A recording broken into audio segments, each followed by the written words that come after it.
জওয়ান বৌড়া পোলা মাইয়া বেগুন মিনা চাই মইরা গেলে সব সারি কবরে যাবি ফেরেশতারা কিলাই কিলাই দে হয় মোটিভি দেখাবে না হ্যাঁ বড় টিভিতে দেখাবে বড় মনিটরে দেখাবে আপনার 36 ইঞ্চি তো আল্লাহ ছোট আল্লাহ কয় ইঞ্চি টিভি দেখে তখন দেখুন আপনার আমলনামা দেখাবে ওই টিভিতে তুমি ওর পিছনে ঘুরিলে ওই টিভি দেখিলে ওই গান বাজনা করলে সুদ খাইলে ঘুষ খাইলে সব ওই আপনার তো 36 এর কত ডবল টিভি আপনার দেখায় ওখানে দেখবেন আপনি কি কাজ করেছেন আল্লাহ সেদিন টিভি দেখাবে মইরা গেলে সব সারি কবরে যাবি ফেরেশতারা গুতাই গুতাই দেখাইব টিভি পূর্ণিমা সামনে নাচন দিবরে দেখাই পূর্ণিমা সামনে নাচন দিবরে দেখাই জওয়ান বৌড়া পোলা মাইয়া বেগুন মিনা চাই আমগো দেশকার নষ্ট হয়েছে টিভি সিনেমায় জওয়ান বৌড়া পোলা মাইয়া বেগুন মিনা চাই তখন তারা বলে এটা আমাদের পূর্বপুরুষদেরকে হতে দেখেছি এই যে গান বাজনা শুনছে এটা আমি একা করছি না আমার বাপ দাদারাও গান বাজনা শুনে এসে কত বড় শয়তান এই জন্য এই অশ্লীলতার বিষয়টা এই অশ্লীলতা সবাইকে সাবধান হতে হবে কাউকে এটা গ্রহণ করা যাবে না এটা যারা গ্রহণ করবে ওরা আর ঈমানদার থাকতে পারবে না কারণ আল্লাহ হারাম করেছে যারা হারামকে হালাল বলে মেনে নেবে হারামকে হারাম বলে যারা মানবে না হালাল করে যারা নেবে গো ওরা নিশ্চয় বেঈমানদার হয়ে যাবে এর আরবি ব্যাকরণের ভাষার দিক থেকে বোঝাই ভালো করে বুঝেন প্রথমত আসছে ফাহিশ ফাহিশ মানে অশ্লীলতা কিন্তু এটা এক বচন এটা সিঙ্গুলার নাম্বার ওয়াহিদ মুযাক্কার গায়েব কিন্তু যদি ওয়াজব করেছে ফাওয়াহিশা ফাওয়াহিশা তার মানে এখানে বহু বচন হয়ে গেল এটা প্লুরাল নাম্বার হয়ে গিয়েছে জমা মুযাক্কার সিগা হয়ে গেল আরবি ব্যাকরণ অনুযায়ী তার মানে আল্লাহ বলছেন হারামা রাব্বিয়াল ফাওয়াহিশা সকল প্রকার সব ধরনের ফাওয়াহিশা সব ধরনের অশ্লীলতাকে হারাম করেছি মা যাহারা মিনহা ওয়া মা বাতান সেটা প্রকাশ্য হোক আর অপ্রকাশ্য তাহলে আমরা এই দিক থেকে বোঝা যায় পিকনিক হারাম শিক্ষা সবর হারাম বোঝা যায় না পিকনিকে গেলে কি হচ্ছে গান বাজনা নাচানাচি হারাম হারাম অশ্লীলতা ওখানে যেয়ে মেয়ে লোকের পিছনে ঘুরে বেড়াচ্ছে চোখ মাছে আড্ডা মাছে হারাম অশ্লীলতা তার মানে পিকনিক মানে জিনিসটা হারাম কিন্তু শিক্ষা সফর যেতে যেতে শিক্ষা আস্তে আস্তে শিক্ষা ওখানে যে শিক্ষা এই শিক্ষা সফরটা হালাল এটা আল্লাহ রাসূল বলেছেন তোমরা ভ্রমণ করো তোমরা সারা বিশ্ব ঘোরো আল্লাহর নিয়ামত আল্লাহর প্রকৃতিগুলো পরিদর্শন করো এবং আল্লাহর শুকরিয়া আদায় করো সুবহানাল্লাহ এটাই হলো শিক্ষা সফর তার মানে শিক্ষা সফর হালাল পিকনিক হারাম আল্লাহু আকবার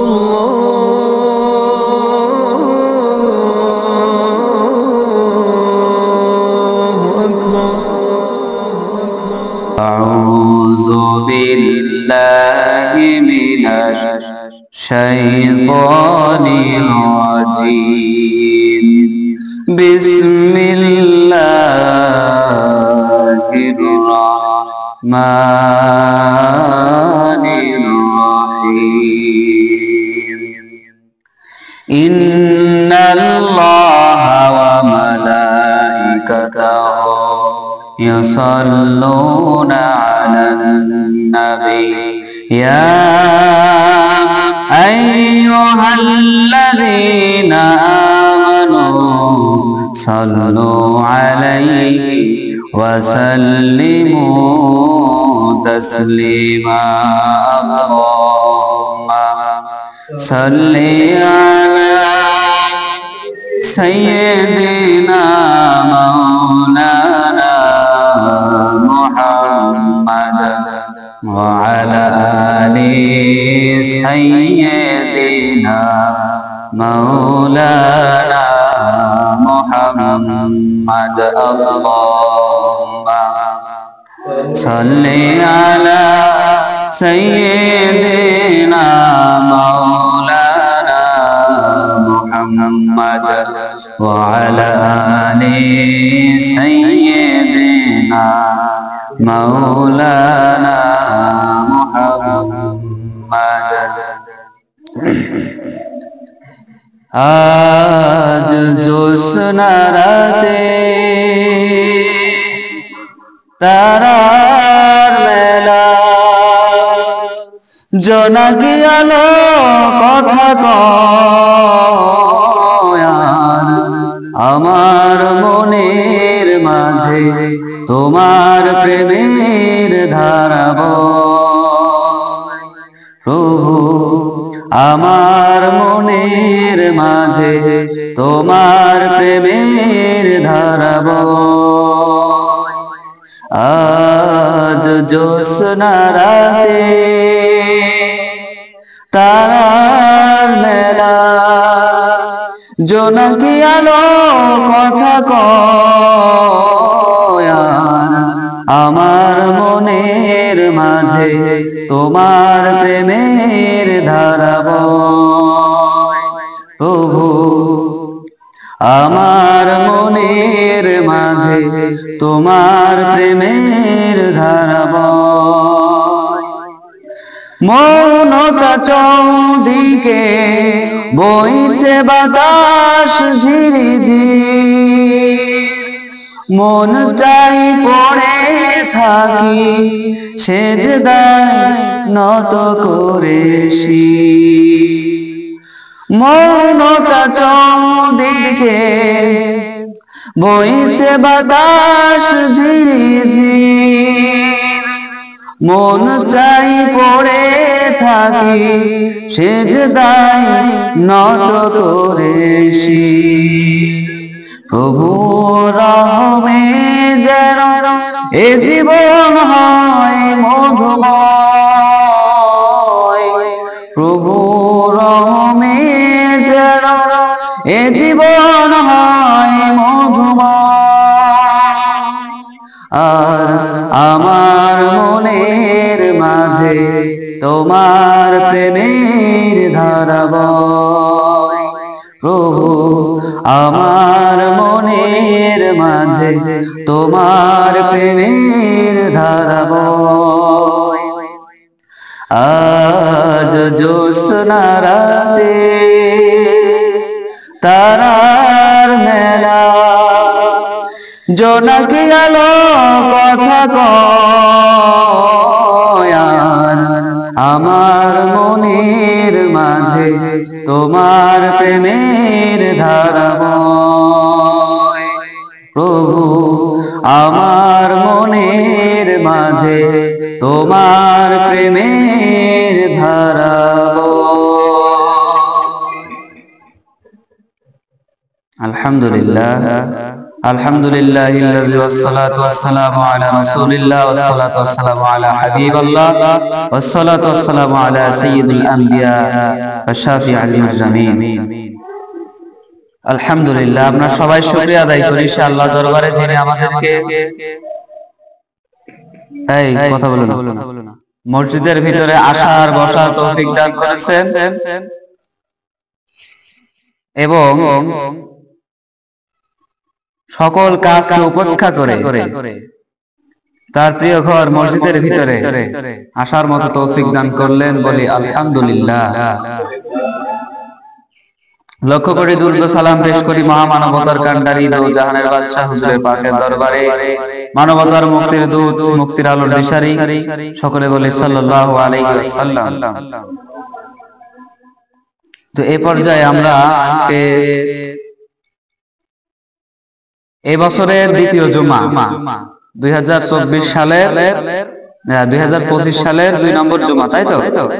হ্যাঁ। তো গত জুমায় আলোচনা করছিলাম কুফর বিষয়ে, কাফের বিষয়ে আলোচনা করছিলাম। আজকের আলোচনার বিষয় হলো নতুন বছর নিয়ে। আজকে নতুন বছরের দ্বিতীয় জুমা, যদিও প্রথম জুমায় বলা দরকার ছিল, তারপরেও আমি গত জুমা আরেকটা টপিক নিয়েছিলাম। তো আজকের আলোচনার বিষয় হচ্ছে নতুন বছর নিয়ে। নতুন বছরে আমরা কি করি, নতুন বছরে আমাদের করণীয় কি, নতুন বছরে আমাদের কি করা নিষেধ, নতুন বছরে আমাদের কি মানা উচিত, এইটা বিষয়ে আমরা সবাই কিন্তু জানি না, আমাদের সকলের সেই জ্ঞান নেই। যদি সেই জ্ঞান থাকতো তাহলে আজকে আমাদের প্রাণ প্রিয় যুবক ভাইরা ভাবে বেঘরে নষ্ট হতো না। আমার প্রাণ প্রিয় যুবক ভাইরা যারা এই যে পিকনিকে যায়, এরপরে লাইন ঘাট করে পার্কে টার্কে ঘুরতে যায়, এদের জন্য মারাত্মক দৃষ্টান্ত রয়েছে। আজকের আলোচনার যে বিষয়, এই বিষয়টা আজকে প্রথম নতুন বছরে আমরা যা করে থাকি এই বিষয়টা কিছু মারাত্মক দৃষ্টান্ত আছে। নতুন বছরে আমরা কি করি? ধরেন 31শে ডিসেম্বর 31st নাইট উদযাপন করে, করি বললে ভুল, কারণ আমরা তো আর করি নাকি? আমরা করি? আমরা তো আর করি না। যারা করে তারা 31st নাইট উদযাপন করে, এরপরে নতুন বছর উপলক্ষে খাওয়া দাওয়ার আয়োজন করে, বনভোজন করে, গান বাজনা করে, নাচ গাওয়া করে, গার্লফ্রেন্ডের নতুন কিছু কিনে দেয়, নতুন করে আই লাভ ইউ বলে, আরো আবোল তাবোল কত কিছু ইত্যাদি ইত্যাদি। আমার তো মুখস্থ নেই। তো এই যেগুলো আমাদের যুব সমাজের ভিতরে আমাদের প্রাণপ্রিয় ভাইরা যারা এই কাজগুলো করে, এগুলোই ভুল। যদি বলেন কেন, এখন আপনারাই দেখেন নতুন বছর উপলক্ষে আপনার 31st নাইট এটা উদযাপন করাকে আল্লাহ হালাল করেছে? আল্লাহ রাসূল হালাল করেছে? নতুন বছর উপলক্ষে 31st নাইট এটা উদযাপন করা কোন কোরআন, কোন হাদিস, কোন জায়গায় হালাল বলে প্রমাণিত নেই, বরং সেটা হারাম। কেননা আল্লাহ বলছেন আমি সকল প্রকার অশ্লীলতাকে হারাম করেছি। তাহলে এই যে 31st নাইট এটা কি অশ্লীলতা নয়? গান বাজনা করা, নাচ গাওয়া করা, এগুলো করা, এগুলো তো সব অশ্লীলতা। এই অশ্লীলতা গুলো আল্লাহ ডাইরেক্টলি বলে দিয়েছে হারাম। এখন হয়তো বলবে যে নাম ধরে তো বলা নেই যে নতুন বছর উপলক্ষে 31st নাইট উদযাপন করা যাবে না, কোরআনে এরকম কথা তো বলা নেই। তাহলে যখন ভাত রান্না করবে, ভাত হওয়ার পরে সবগুলো ভাত কি টিপে দেখে হয়েছে কিনা? হাড়ির মাঝখান থেকে ভাত নিয়ে হাতে টিপে দেখবে ভাত সিজেছে মানে হয়েছে কিনা। সব তো টিপে দেখা লাগে না, মাঝখান থেকে দেখে যদি হয় তাহলে নামায়। আল্লাহ একটা আয়াত নাজিল করেছে অশ্লীলতার বিষয়ে, ওই একটা আয়াত দিয়ে এগুলো সব নিষিদ্ধ বলে ঘোষণা করেছে।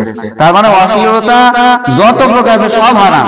31st নাইট এটাও অশ্লীলতা, একটা নাম ধরে বলা লাগবে না, অশ্লীলতা মানে হারাম, এটাও তার মানে হারাম। কথা বোঝা যায়? এরপরে আমরা যাই কোথায়? পিকনিকে, বনভোজনে। আমি বলতে চাই আলাদা হোক, দুই পাশে যাও।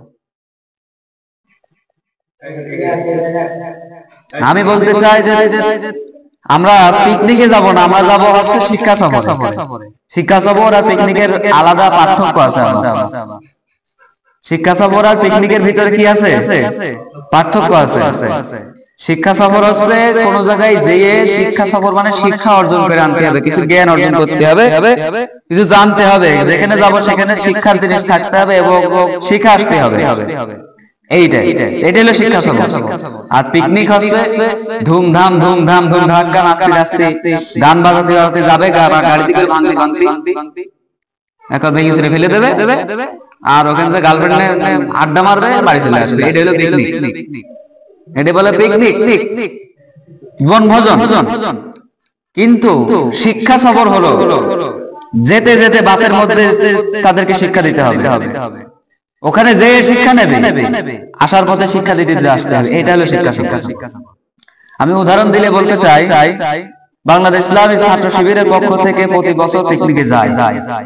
আল্লাহর রহমতে আমি গত বছর গিয়েছিলাম, এবারে ইনশাআল্লাহ যাব। তো সেখানে আমরা গতবার কুয়াকাটা গিয়েছিলাম। যাওয়ার সময় বাসের ভিতরে আমাদেরকে বিভিন্ন সাহাবীর কথা, বিভিন্ন ওলির কথা, বিভিন্ন আউলিয়ার কথা, এরপরে বিভিন্ন ইসলামিক কথা, ইসলামিক সঙ্গীত, ইসলামিক আপনার সাংস্কৃতিক অনুষ্ঠান, এগুলো হয়েছে। তাহলে এগুলো শিক্ষা না? আমরা যাচ্ছি সাহাবীদের কথা, ওলিদের কথা, আউলিয়াদের কথা বর্ণনা করছে মাইকে আমাদের বড় ভাইরা, শিক্ষা সফরে যাচ্ছে। তাহলে যেতে যেতে আমরা শিক্ষা অর্জন করছি, ওলিদের কথা শুনছি, সাহাবীদের কথা শুনছি। সঙ্গীত হচ্ছে ইসলামী সঙ্গীত, এটা অবশ্যই শিক্ষার একটা ব্যাপার।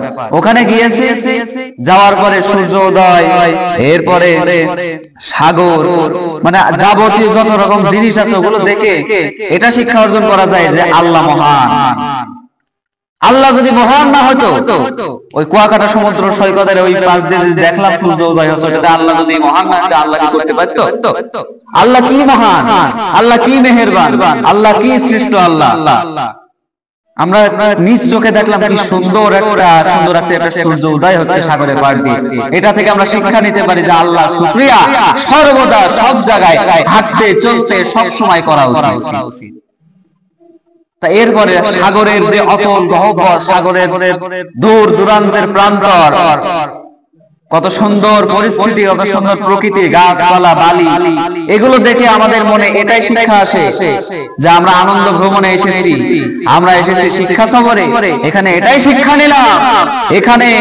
শিক্ষা নিলাম যে আমার আল্লাহ একমাত্র রব্বুল আলামিন, যিনি ছাড়া আর কোন সৃষ্টিকর্তা নাই, যার পরিচালনার মাধ্যমে পুরো বিশ্ব জগৎ আজকে এত সুন্দর, এত সুন্দর জায়গা আমরা এসেছি সেই রবের পরিচালনার কারণে, সেই রবের সৃষ্টির কারণে, আলহামদুলিল্লাহ। এরপরে আমাদের কুইজ হয়েছিল, ইসলামিক কুইজ। এটাও কি একটা শিক্ষার বিষয় না? কুইজ কিন্তু মারাত্মক বিষয়, পুরস্কার দিয়েছিল।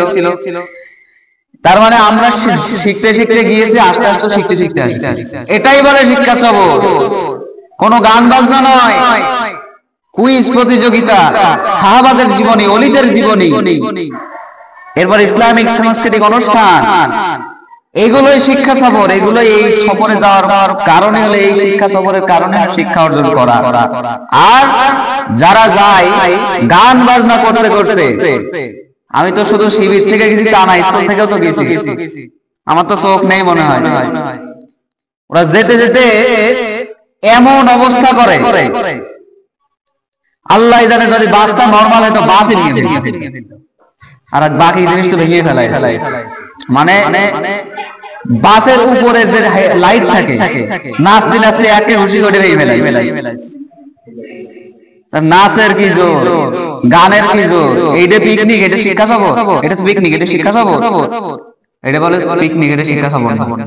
শিক্ষা সফরে শিখতে হবে যে ওইটা কিরকম লাগাতে হয়, আর পিকনিকে ওটা ভাঙছে, কথা বোঝা যায়।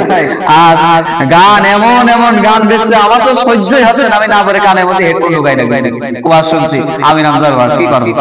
ওই দিন আমি তো, ওরা গজল টজল বাজাবে, আমরা শুনবো, তা না, ওরা ধুম ধালাক্কা গান লাগাই দিয়ে নাচানাচি কথা বাজবে, কি শুনবো, কি শিখবো, ওই জায়গা থেকে শিক্ষা সব। এরপরে যখন প্লেসে নামে, একটার পিছনে একটা ঘুরে বেড়ায়, ওর পিছনে কাটি দিয়ে বেড়ায়, মেয়ে লোকের পিছনে ঘুরে বেড়ায়, এরকম গিটার আছে, ওটা শিক্ষা সফর? ওখানে কি শিখতে যাবে? তো আড্ডা করতে যাচ্ছে, তো পিকনিক, ওটা শিক্ষা সফর। তাহলে আমরা এই দিক থেকে বোঝা যায় পিকনিক হারাম, শিক্ষা সফর হালাল। বোঝা যায় না? পিকনিকে গেলে কি হচ্ছে, গান বাজনা, নাচানাচি, হারাম, অশ্লীলতা। ওখানে যেয়ে মেয়ে লোকের পিছনে ঘুরে বেড়াচ্ছে, চোখ মাছে, আড্ডা মাছে, হারাম, অশ্লীলতা। তার মানে পিকনিক জিনিসটা হারাম। কিন্তু শিক্ষা সফর, যেতে যেতে শিক্ষা, আস্তে আস্তে শিক্ষা, ওখানে যে শিক্ষা, এই শিক্ষা সফরটা হালাল। এটা আল্লাহ রাসূল বলেছেন, তোমরা ভ্রমণ করো, তোমরা সারা বিশ্ব ঘোরো, আল্লাহর নিয়ামত, আল্লাহর প্রকৃতিগুলো পরিদর্শন করো এবং আল্লাহর শুকরিয়া আদায় করো। সুবহানাল্লাহ। এটাই হলো শিক্ষা সফর। তার মানে শিক্ষা সফর হালাল, পিকনিক হারাম। যারা পিকনিকে যাবে গান বাজাতে সাবধান, কপালে দুঃখ আছে। আবার হয়তো মনে করবেন যে বাসের ভিতরে তো আমাদেরকে শিক্ষা দেয় না, সাহাবীদের জীবনী, তারপর কুইজ প্রতিযোগিতা, এগুলো তো হচ্ছে না, তাই কিন্তু গান বাজাচ্ছে না, সেটাও আবার হারাম বলবো না। কারণ গান বাজনা, নাচ গান, এটাই তো অশ্লীলতা, এটাই হারাম, এটাই হারাম। তো যদি সে গজল শুনতে শুনতে যায়, অথবা নিস্তব্ধ মনে যায়, সেখানে গেল, এটা কিন্তু আবার হারাম না, এটা শিক্ষা সফর বলতে পারেন। কিন্তু গান বাজাতে বাজতে গেলে ওটাই তো হারাম হয়ে গেল। এরপরে যে বিয়েতে গান বাজনা বাজাবে, বিয়ের অনুষ্ঠানে, যে কোনো মুসলমানের অনুষ্ঠানে, ওর বিয়েই টেকবে না।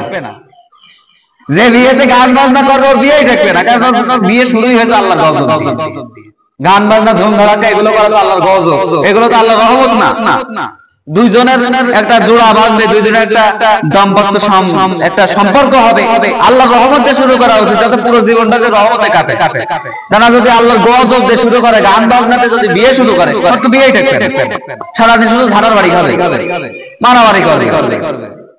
অশ্লীলতাতে বিয়ে শুরু করলে বিয়ে হলো হয়। এই রকম অশ্লীলতা গুলো আল্লাহ সব দিক থেকে হারাম করে দিয়েছে। গান বাজনা, আবোল তাবোল, যত কিছু আছে যেগুলো মানুষের ক্ষতি করে, সব আল্লাহ তাআলা রব্বুল আলামিন কোরআনুল কারীমের ভিতরে 8 নম্বর পারা 13 নম্বর পৃষ্ঠা সূরাতুল আরাফ 7 নম্বর সূরা আল্লাহ তাআলা বললেন, কুল ইন্নামা হাররামা রাব্বিয়াল ফাওয়াহিশা মা যাহারা মিনহা ওয়া মা বাতান। সূরা আরাফ 7 নম্বর সূরা 30 নম্বর আয়াত, 33 নম্বর আয়াত, 8 নম্বর পৃষ্ঠা, 8 নম্বর পারা 13 নম্বর পৃষ্ঠা বাড়ি যে মিলাবেন।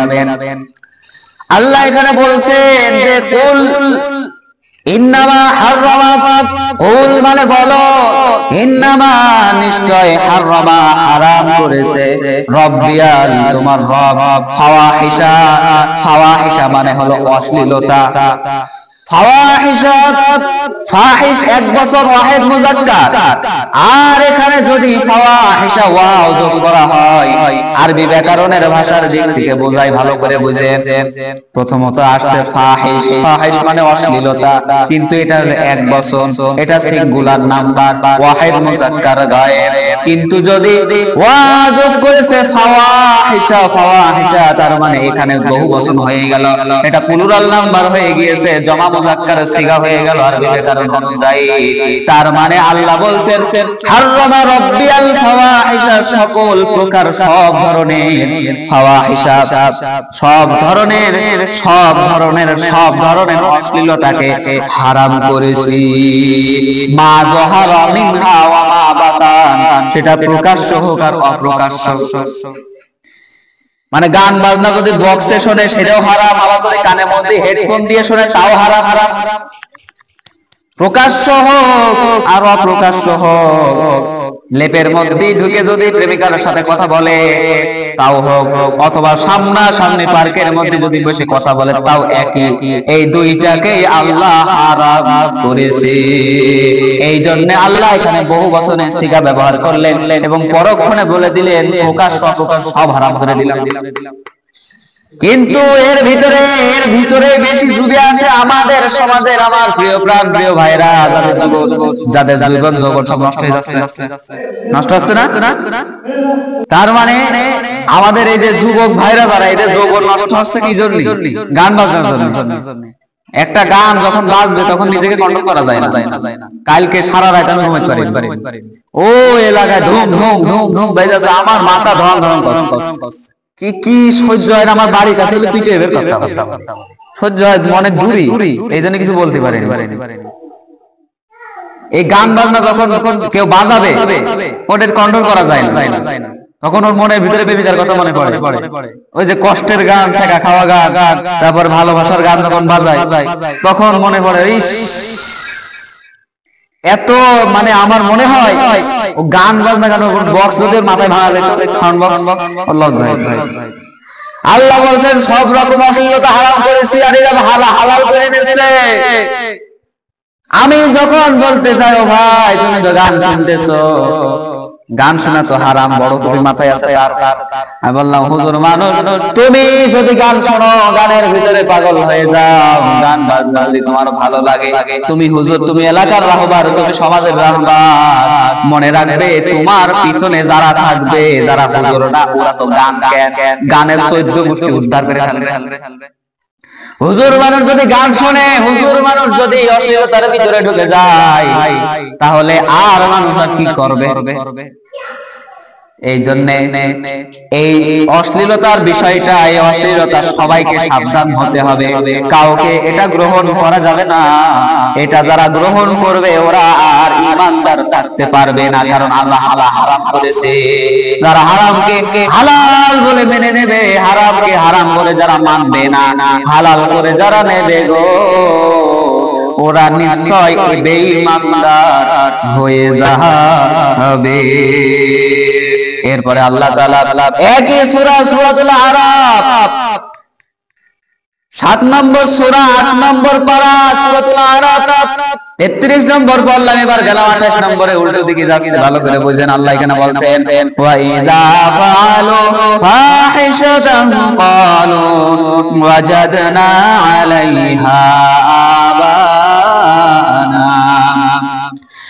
আবানা ওয়াল্লাহু আমারনা বিহা قل إن الله لا يأمر بالفحشاء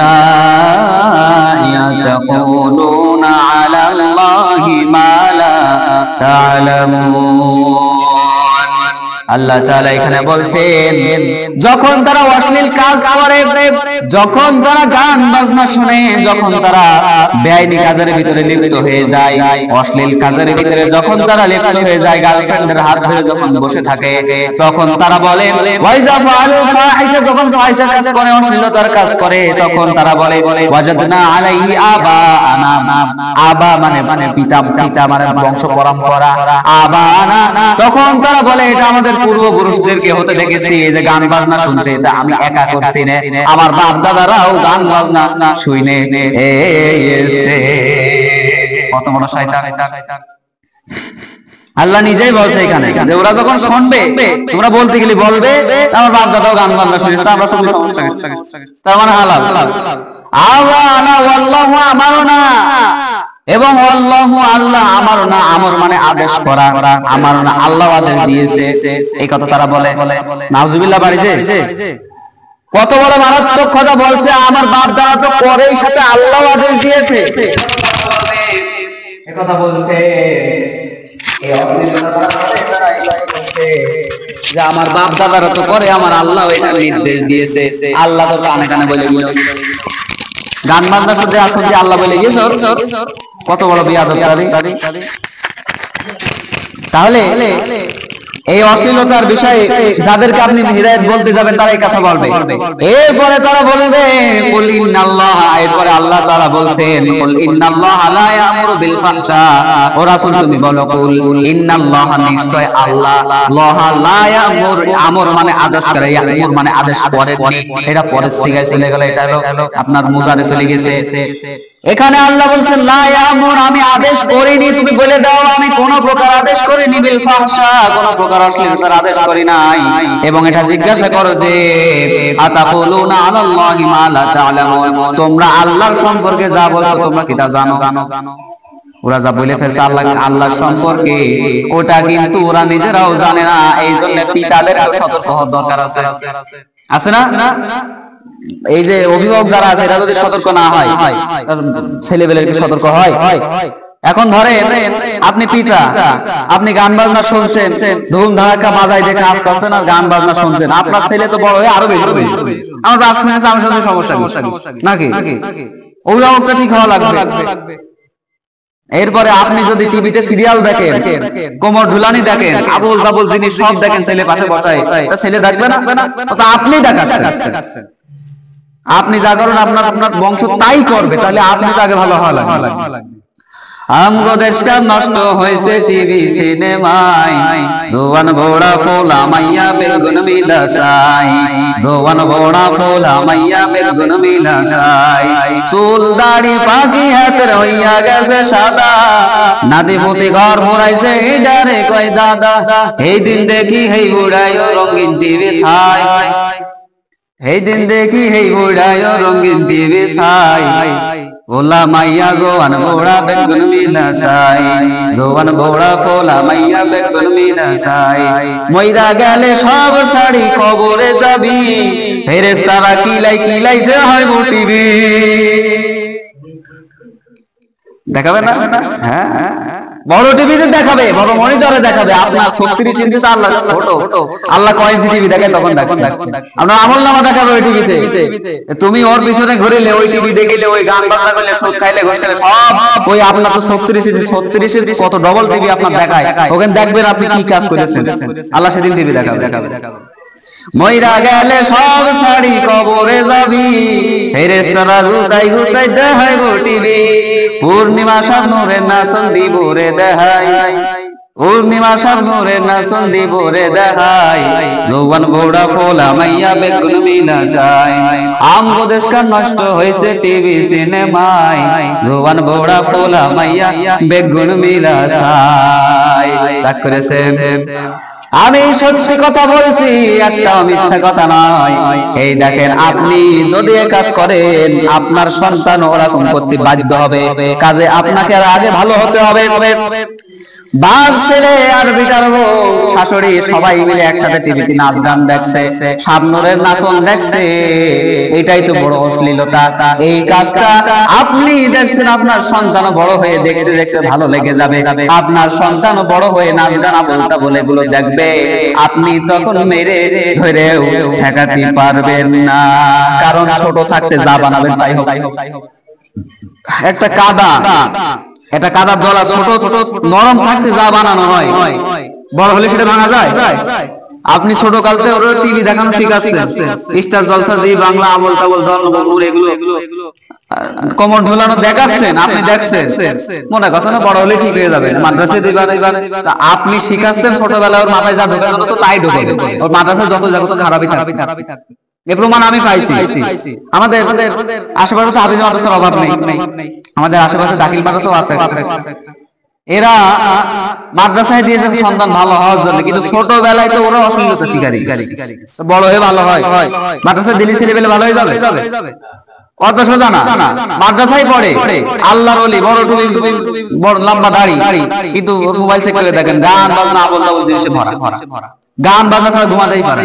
না তুমি আপনি ছোটবেলায় কোরআন শিক্ষা দিবেন আপনার বড় ছেলে বড় হয়ে যত জায়গায় যাক ব্যারিস্টার হলেও কোরআনের শিক্ষা দিবে কোরআনের কথা বলবে আপনি ছোটবেলায় যদি টিভি দেখেন ছোটবেলায় যদি গান বাজনা শেখেন এবং দেখেন দেখান শোনান ও বড় হয়ে যত বড় আল্লাহর ওলি হবে গানের প্রতি টান থাকবেই ঘোড়া আগে ঠিক করা লাগে অশ্লীলতা আল্লাহ হারাম কিছু হালাল করেনি আমার ছোটবেলা থেকেই আমাদের বাসায় টিভি ছিল বিটিভি তো ছোটবেলা থেকে কিন্তু যখন কোনো ভালো অনুষ্ঠান হতো তখন আমাদের টিভি চলতো গান বাজনা হলে বন্ধ করে দেওয়া হতো এখনো পর্যন্ত আল্লাহর রহমতে ছোটবেলার শিক্ষা আমার ভিতরে আছে আমি এখন গান বাজনা সহ্য করতে পারি আবল তাবল এসব অশ্লীলতা এইসব জিনিস আমার সহ্যই হয় না কারণ আমার ছোটবেলা থেকে একটা জিনিস ঢুকে গিয়েছে আমার এগুলো সহ্য হয় না এইরকম আপনার গোড়া তো ঠিক করা লাগবে মাদ্রাসায় দিলে ভালো হয়ে যাবে আল্লাহ তাআলা এরপরে আরো বললেন ইন্নাল্লাযীনা ইউহিব্বুনা আন তাশিআল ফাহিশা ফিল্লাযীনা আমানু লাহুম আযাবুন আলীমুন ফিদ দুনিয়া ওয়াল আখিরাহ ওয়াল্লাহু ইয়ালামু ওয়া আনতুম লা তা'লামুন আল্লাহ বলছেন ইন্নাল্লাযীনা নিশ্চয় যারা ইন্না মানে নিশ্চয় লাযীনা মানে যারা ইউহিব্বুনা আন তাশিআল ফাহিশা যারা চায় ফাহিশা অর্থাৎ অশ্লীলতা ছড়িয়ে পড়ুক ফিল লাযীনা আমানু মুমিনদের ভিতরে লাযীনা আমানু মুমিনদের ভিতরে লাহুম আযাবুন আলীম ফিদ দুনিয়া ওয়াল আখিরাহ তাদের জন্য লাহুম আযাবুন আলীম রয়েছে আলীম মানে বড় আযাব মানে খুব কঠোর আযাব রয়েছে বড় আযাব রয়েছে কঠিন আযাব রয়েছে ফিদ দুনিয়া এবং আখিরাতে আল্লাহ তাআলা বললেন ওয়াল্লাহু ইয়ালামু ওয়া আনতুম লা তা'লামুন আমি যা জানি তোমরা তা জানো না তার মানে যারা গান বাজনা শুনে গান বাজনার দিকে যাদের মন বেশি যারা অশ্লীলতায় পড়ে রয়েছে ওদের জন্য আল্লাহ হুঁশিয়ার করে দিলেন আল্লাহ সাবধান করে দিলেন আল্লাহ বলছেন যারা এই গান বাজনা শুনবে এবং মানুষকে শোনাবে এর ভিতরে যাদেরকে যারা ধাবিত করবে ওদের জন্য দুনিয়ায় এবং আখিরাতে দুই জায়গায় বড় কঠোর ধরনের শাস্তি রয়েছে তার মানে যারা এই যে পিকনিক করে এখন নতুন বছরে পিকনিক হচ্ছে না বিভিন্ন জায়গায় ঢং ধাক্কা বাজবে এইদিকে মনে হচ্ছে না নাকি তো এইদিকে হচ্ছে না হচ্ছে তো আপনাদের দায়িত্ব যারা এই কাজ করবে গান বাজনা বাজাবে দাবড় দেবেন কুকুর মারা লাঠি দিয়ে দাবড় দেবেন পারবেন না নাহলে আপনারা গুনাহগার হবেন কারণ এখানে বলছে যারা অশ্লীলতা প্রচার ঘটুক এটা চায় তারা জাহান্নামে, তাদের জন্য আযাব এখানেও রয়েছে, পরেও রয়েছে। এখনো যে সাউন্ডটা বাজছে ওটা তো ওরা একা শুনছে না, আপনার কানেও আসছে, আপনার মতো আরো 10 জনের কানেও আসছে। তার মানে হারাম ঢুকেই যাচ্ছে। এই হারামটা ঢুকছে, এটা আপনি প্রতিরোধ করতে চান না, তাহলে আপনাকে দাবত দিতে হবে। আর আপনি যদি চান যে আবার তাই করুক, আমি কানে মধ্যে হেডফোন দিলাম, তাহলে আপনি কিন্তু আবার গুনাহগার হয়ে যাবেন, কারণ আপনি তো প্রতিরোধ করলেন না, আপনি তো নিষেধ করলেন। অন্তত নিষেধ তো করবে যে এই কাজ করিস না, নিষেধ তো করবে। আপনার দ্বারা বোঝা গেল যে আপনি চাচ্ছেন প্রচার ঘটুক, তাহলে আপনিও গুনাহগার হয়ে যাবেন, আপনার জন্য জাহান্নামের শাস্তি। কিন্তু আপনি তখন তাকে দাবত দেবেন পেছনে যে দাবত দেখেন ও বক্স কেন খেলাচ্ছি শব্দ আর বাজাবে না। আল্লাহ বলছেন যারা প্রচার ঘটে এটা চাই, তাদের জন্য এখানেও শাস্তি ওখানেও শাস্তি। এই জন্য এর মাধ্যমে আমরা বুঝতে পারি এইগুলোর সমন্বয় আমরা মানে এগুলো সাপোর্ট করাই যাবে না, এগুলো থেকে দূরে থাকতে হবে গো। আর যদি দূরে না থাকতে পারি গুনাহগার হয়ে যেতে হবে।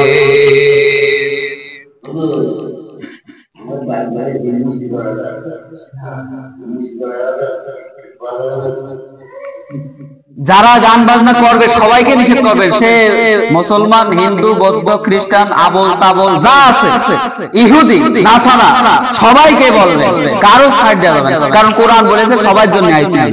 কোরআন কার জন্য? এটা আমার জন্য, এই দিকটা গানে কোরআন আমার জন্য। কোরআন বলছে পুরো বিশ্ব জগতের মানবের সবার হিদায়াতের জন্য, সবার জন্য আসছে আমি। তার মানে কোরআনের কথা আপনি মুসলমান, হিন্দু, বৌদ্ধ, খ্রিস্টান, ইহুদি, মুসলমান সবাইকে জানাবে যে এগুলো করা হারাম, এগুলো করা যাবে না, নিষিদ্ধ। আপনারা যদি শক্ত হন সবাই নরম মেনে যাবে। আপনি যদি মনে করেন ওরা তো অন্য ধর্মের, এই যে পাশে যে আপনার হিন্দু পাড়া আছে ওরা তো অন্য ধর্মের, ওরা তো আমাদের কথা মানবে না, মানবে না কেন? আপনার সমস্যা আছে, আপনি কোরআনের কথা ডাইরেক্ট বলে দেবেন। আপনি গান বাজাতে দেবেন না, আপনি নিষেধ করে দেবেন যে এগুলো এখন হবে না, আমাদের অসুবিধা হচ্ছে, আমাদের কোরআন মোতাবেক এটা আমরা শুনতে পারবো না। আপনি নিষেধ করবেন, আমরা সবাই নিষেধ করবে। আর আমি তো মাইকে বলেই যাই। আপনারা কি জানেন এই মাইকে আমার কথা বলার জন্য কত ফেরা বোয়াতে হয়? সেদিন এখানে কথা বলছে, আমার ফোন দিচ্ছে একজন, ইসকন নিয়ে কথা বলছিলাম, ইসকন নিয়ে কথা বলার কারণে তার গায়ে লাগছিল, এই জন্য সে ফোন দিয়েছিল আমার কথার ভিতরে। এই জন্য আমি তো মাইক বলেই যে আমি তো একা পারবো না, আপনারা যদি সাথে সাথে যে প্রতিবাদ করেন যে এগুলো করা যাবে না, নিষিদ্ধ, মানতে বাধ্য, কারণ আপনার তো সমস্যা আপনার বোঝা লাগবে না। আর এই বিষয়টা আপনার এই যে এখন বর্তমান টাচ মোবাইল, এই টাচ মোবাইলে আরো ধ্বংস হচ্ছে। টাচ মোবাইলে ভালো দিক আছে, খারাপ দিক আছে না? দেখেন টাচ মোবাইল, আমি এখানে মোবাইল, আমি মোবাইলের ভিতরে দেখে ওয়াজ করি, ওয়াজ করে নিয়ে যাই, মোবাইল ভিডিও করি, ছাড়ি, এরপরে ইসলামের দাওয়াত পৌঁছাই, মোবাইল দিয়ে আরো কত কিছু হয়তো যোগাযোগ করা যায়। আর অনেকে আছে মোবাইলে গানও বাজাচ্ছে, আবল তাবল জিনিস দেখছে, মোবাইল দিয়ে গান বাজাচ্ছে, কথা বলছে। তাহলে ভালো দিক খারাপ দিক দুই দিক আছে না? ভালো জায়গায় ব্যবহার করতে হবে। আর যারা ভালো জায়গায় ব্যবহার করবে না ওরাই ধরা খাবে, ওদের কপালে দুঃখ আছে। দেশে মোবাইল আইছে চিঠি বন্ধ হইয়াছে, দেশে মোবাইল আইছে চিঠি বন্ধ হইয়াছে, পোলা মায়ের মনের কথা ভাসে বাতাসে, এখন পোলা মায়ের মনের কথা ভাসে বাতাসে। দেখো পোলা